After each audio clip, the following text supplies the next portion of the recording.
Bonjour à tous et à toutes, c'est GoTheBest et on se retrouve pour la suite de cette vidéo qui se nomme test ou je l'ai renommé.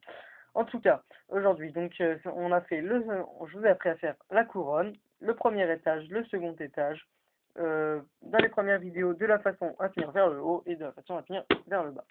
Maintenant, on va faire une croix, la croix jaune.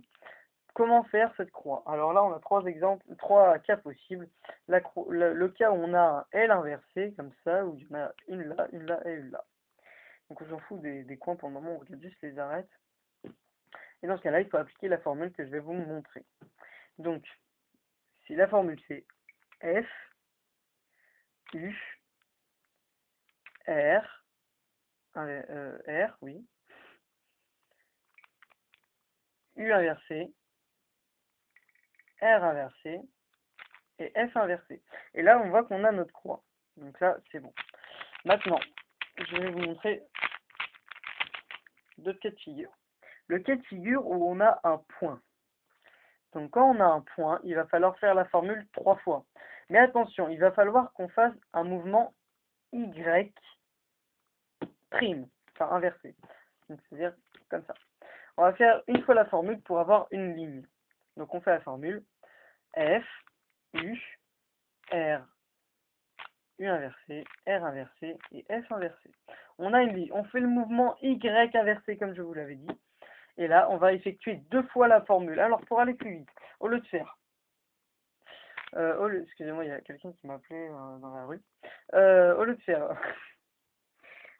Enfin, ouais. Au lieu de faire donc ceci, hop, donc je fais la formule, et de revenir et de refaire un mouvement pour le refaire comme ça et faire la croix. Et ben non, on va pas faire comme ça.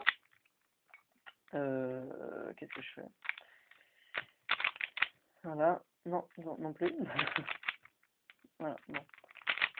Voilà. Donc, je vais vous apprendre pour aller plus vite déjà. Donc, une fois qu'on a ça, pour aller plus vite, on va faire ça. Donc, ça, c'est quoi? On fait la formule F, U, R, U inversé, R inversé. Et là, au lieu de faire F et de repartir sur un, enfin F inversé et de repartir sur un F, on reste dans la position comme ça. Et là, on repart directement. Donc, on fait U, R, U inversé, R inversé et F inversé. Et là, on a notre croix. Donc là, après le troisième cas de figure, vous l'aurez compris, c'est le cas de figure où on a directement... Qu'est-ce que je fais? Je fais du n'importe quoi moi-même. Voilà, c'est le cas de figure où on a cette ligne. Donc on effectue la formule 2 fois.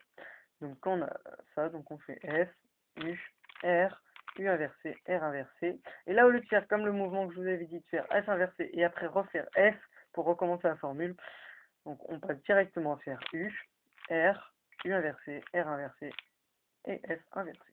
Et là, on a notre croix. Si, pas magnifique.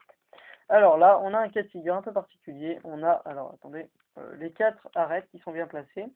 Je vais vous montrer au cas où elles ne soient pas bien placées. Donc là, elles ne sont pas bien placées. Alors que faire quand elles ne sont pas bien placées? Il faut trouver, non pas un comme ici, mais 2 arêtes. Qu'est-ce que des arêtes? Si vous avez pas regardé mon vidéo introduction, les arêtes ce sont ça. Il va falloir orienter ce qu'on appelle la croix. Et donc, il va falloir bien faire... ouais, la jaune, verte, elle est bien placée, parce qu'elle est avec ses amis du vert, et il va falloir, là, elle est bleue au jaune, elle ne doit pas aller là, elle doit aller là, celle-là, elle doit aller là, et celle-là, elle doit aller là. Sauf que, bah, malheureusement, à part si vous connaissez la fameuse formule qui est... Ah bah non, je croyais que ça marchait, ça marche même pas. Oh, c'est pas drôle. Ah si, peut-être. Ah bah oui, ça marche. Oh, c'est magnifique ça. Dis donc, ça peut faire un grave raccourci pour la... Oh, bon, c'est pas grave. Vous connaissez pas, c'est dans la méthode Friedrich. Alors, on va continuer là où j'en étais. Donc, là, elle est bien placée. Donc, il va falloir trouver 2 coins qui soient bien placés. Donc ici, le orange et le bleu sont 2 coins bien placés. Et il faut bien qu'ils soient dans cet ordre-là. C'est-à-dire que, il faut bien qu'on le tire comme ça d'ailleurs, il faut bien qu'il y en ait un qui soit bien placé ici et un ici. Vous voyez, ici, il est bien placé et derrière, il est bien placé. Et donc, on applique cette formule de la chaise. La chaise, je vous la montre, c'est celle-là. C'est celle-là. L inversée, U2, L, U, L inversée, U et L. Et là, on fait un mouvement vers la gauche, donc U. Une fois qu'on a fini la formule, on fait U. Voilà, donc là, on a fait U et on peut voir que toutes les arêtes sont bien placées. Alors ici, on a un cas un peu facile, c'est-à-dire que deux arêtes sont bien placées, bien orientées. Et là, elles sont toutes bien placées et il faut juste les orienter. Donc, on a sauté une étape. Je vais malheureusement devoir casser ce bel exemple qui aurait été très simple à finir.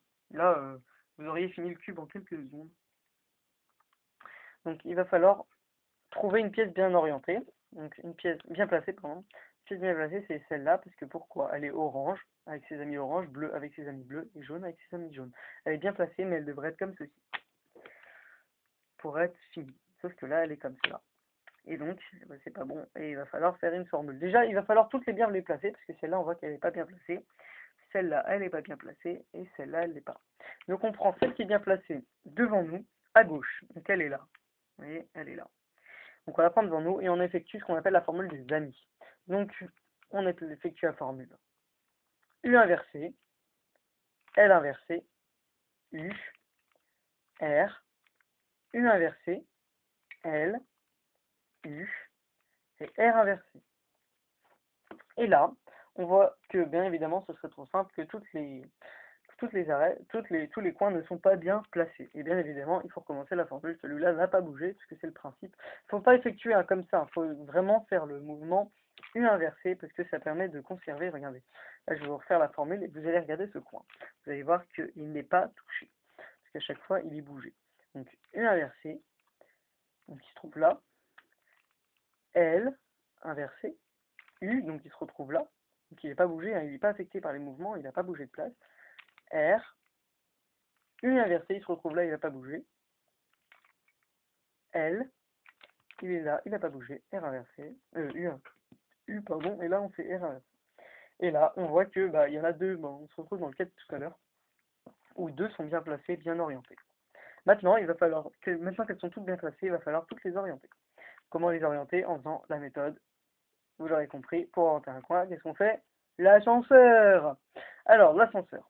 Donc, on se tient un coin à placer en haut à droite, comme ceci, et on applique l'ascenseur. Donc, R inversé, D inversé, R, D, R inversé, D inversé, R, D.